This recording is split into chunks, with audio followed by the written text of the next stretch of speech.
Assalamualaikum warahmatullahi wabarakatuh. Perkenalkan, nama saya Natasha Nini Putri. Saya dari kelas 12 IPS 2. Jadi hari ini saya berkesempatan untuk membahas tentang seni rupa dua dimensi. Mari kita simak, ini dia videonya. Seni rupa adalah salah satu cabang seni yang menggunakan media oleh indera penglihatan dan dapat juga dirasakan oleh indera peraba. Maksudnya apa? Maksudnya adalah bahwa seni ini mempunyai ciri-ciri yang dapat dilihat atau diraba. Dilihat dari bentuknya, seni rupa bisa menjadi dibagi dua, yaitu ada seni rupa dua dimensi dan seni rupa tiga dimensi. Tetapi saya di sini hanya menjelaskan tentang seni rupa dua dimensi saja. Karya seni rupa dua dimensi. Seni rupa dua dimensi adalah suatu karya seni yang hanya memiliki dua sisi, yaitu sisi lebar dan sisi panjang saja. Jadi, kita hanya dapat melihatnya dari satu arah. Yang pertama itu kita akan bahas dulu tentang teknik seni rupa dua dimensi. Nah, seni rupa dua dimensi ini memiliki beberapa teknik yang perlu kita ketahui. Ada dalam seni rupa itu memiliki 12 teknik loh teman-teman. Banyak juga ya, padahal cuma menggambar atau melukis saja. Nah, berikut adalah teknik-tekniknya. Yang pertama itu ada teknik plakat. Teknik plakat adalah teknik melukis dengan menggunakan cat minyak, cat poster, cat akrilik, atau dengan goresan tebal dan mendapatkan hasil yang pekat dan padat. Nah, ini adalah contoh dari tekniknya. Yang kedua itu ada teknik transparan. Teknik transparan ini adalah teknik untuk melukis seni rupa menggambar dengan menggunakan cat air, sapuan-sapuan warnanya. Untuk melukis harus tipis sekali agar hasilnya juga tampak seperti transparan. Nah, ini adalah contoh dari teknik transparan. Nah, yang ketiga itu ada teknik kolase. Teknik kolase ini adalah teknik yang akan memberikan hasil lukisan yang realis atau abstrak karena terbuat dari potongan-potongan kertas yang ditempel dengan menggunakan lem. Nah, ini contohnya. Selanjutnya itu ada teknik 3M, yaitu merekat, menggunting, dan menempel. Nah, ini adalah teknik seni rupa yang juga merupakan proses manipulasi lembaran kertas yang akan menjadi suatu bentuk 3 dimensi. Ini adalah contoh dari teknik 3M-nya. Nah, selanjutnya itu ada teknik linier. Udah kayak matematika ya. Jadi teknik linier ini adalah teknik untuk menggambar objek yang dengan menggunakan pola garis dari pensil atau pena kita. Nah, ini adalah contoh tekniknya. Oke, selanjutnya itu ada teknik blok. Nah, teknik blok ini adalah teknik yang digunakan untuk menutupi objek lukisan dengan menggunakan satu warna. Nah, gimana sih? Nah, ini dia. Nah, yang ketujuh itu ada teknik arsir. Nah, pasti kalian udah tahu deh teknik arsir itu apa.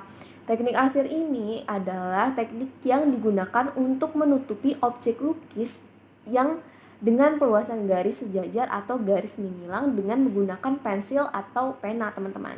Nah, ini adalah contoh dari teknik arsir. Oke, selanjutnya itu ada teknik Dussel. Apa sih teknik Dussel itu?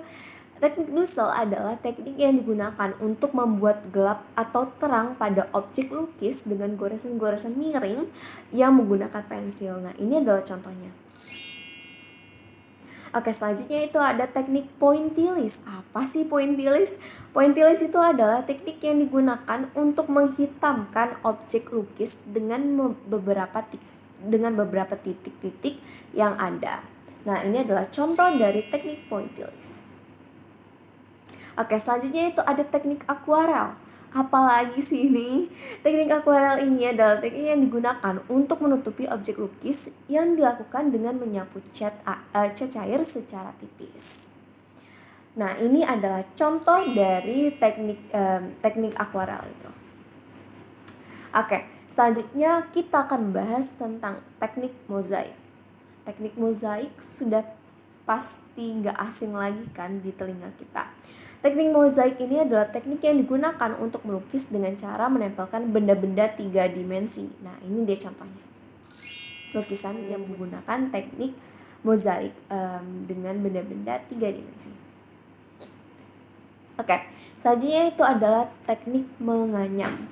Teknik menganyam adalah teknik yang digunakan untuk menumpang tindih dan juga untuk menghilangkan bahan-bahan yang ada sehingga menghasilkan karya seni anyaman. Nah, ini adalah contoh dari teknik anyaman. Oke, yang kedua kita akan membahas media karya seni rupa dua dimensi. Media ini adalah salah satu alat yang sering digunakan untuk menghasilkan karya. Berikut ini adalah beberapa seni rupa dua dimensi menggunakan media. Yang pertama itu ada media pensil, pasti kalian semua udah pada tahu apa itu pensil. Yang kedua itu ada konte. Konte ini adalah sebuah alat yang bertekstur halus dan berwarna sangat hitam, atau bisa dikatakan memiliki warna yang hitam legam, teman-teman. Terus yang ketiga itu ada media pensil warna, terdiri dari berbagai macam warna-warna dan memiliki tekstur yang lembut. Nah, yang keempat itu ada krayon.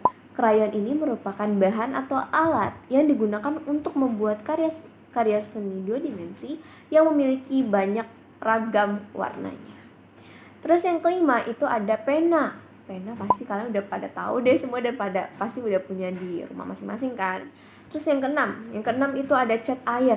Cat air itu merupakan bahan yang sangat familiar di telinga para pelukis kan, bahkan untuk para pelukis pemula bahkan. Nah, yang selanjutnya itu ada cat minyak. Cat minyak ini merupakan salah satu alat yang digunakan seorang seniman lukis untuk membuat karyanya di atas media kanvas. Terus yang ke-8 ada kanvas yang saya sebutkan tadi. Kanvas ini merupakan salah satu media lukis yang paling banyak digunakan oleh seniman, karena dengan media kanvas ini kita bisa melukis dan menghasilkan karya yang sangat bagus sekali. Yaitu selanjutnya ada media kuas. Nah, kuas ini adalah alat yang digunakan dalam pengerjaan sebuah karya seni rupa dua dimensi lukisan. Terus yang ke-10 itu ada palet. Palet adalah wadah atau media yang digunakan sebagai alat bantu untuk menaruh cat. Ini dia contoh dari palet. Oke, kita akan masuk ke unsur-unsur seni rupa dua dimensi.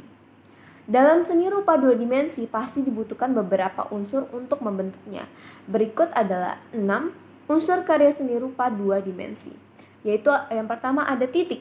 Titik itu adalah semua wujud awalnya yang dihasilkan dari sebuah titik. Dengan kata lain, titik merupakan unsur terkecil dasar dari seni rupa. Titik juga sering jadi pusat perhatian apabila berkumpul atau berbeda warna dengan titik-titik yang membesar disebut bintik. Selanjutnya itu ada garis. Garis ini merupakan sebuah goresan atau pembatas dari suatu benda, bidang, ruang, warna, tekstur, dan lain-lainnya.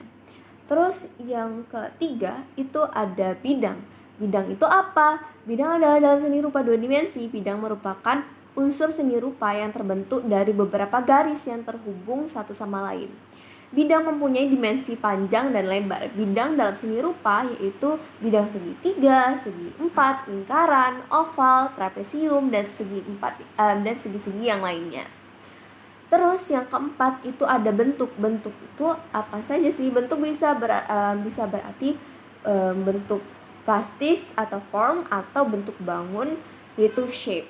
Nah, bentuk plastis ini merupakan bentuk benda yang dapat terlihat dan terasa karena adanya unsur nilai atau value dari benda tersebut. Oke.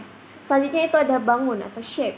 Nah, yaitu bentuk benda yang hanya polos sama seperti yang terlihat mata, sekedar untuk menunjukkan sifat yang persegi, bulat, ornamental, tak teratur, dan lain sebagainya. Nah, yang keempat itu ada tekstur.